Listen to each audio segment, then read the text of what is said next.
صرف آدھی کھجور اور جنت کا راستہ۔ ایک آدمی تھا جو بہت زیادہ غریب تھا۔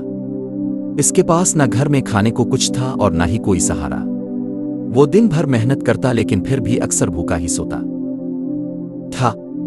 ایک دن وہ سخت بھوک کی حالت میں تھا کہ کہیں سے اسے صرف ایک کھجور مل گئی۔ وہ اسے ہاتھ میں لے کر سوچنے لگا کہ آج اسی سے اپنی بھوک مٹا لے گا، کیونکہ اس کے پاس اور کچھ بھی نہیں تھا۔ ابھی وہ کھجور کھانے ہی والا تھا کہ اچانک اس کے سامنے ایک اور محتاج آدمی آ گیا۔ اس کی حالت اس سے بھی زیادہ خراب تھی۔ اس نے کمزور آواز میں کہا، اللہ کے نام پر کچھ دے دو، میں بہت بھوکا ہوں۔ یہ سن کر وہ غریب آدمی رک گیا۔ اس نے اپنی بھوک کو دیکھا، پھر اس محتاج کی حالت کو دیکھا۔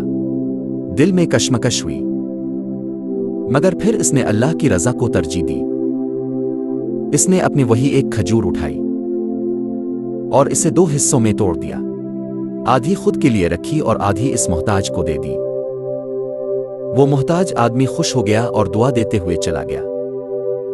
یہ ایک چھوٹا سا عمل تھا، لیکن اللہ کے ہاں اس کی بہت بڑی قدر ہوئی۔ کریم نے فرمایا کہ آگ سے بچو، چاہے آدھی کھجور کے ذریعے ہی کیوں نہ ہو۔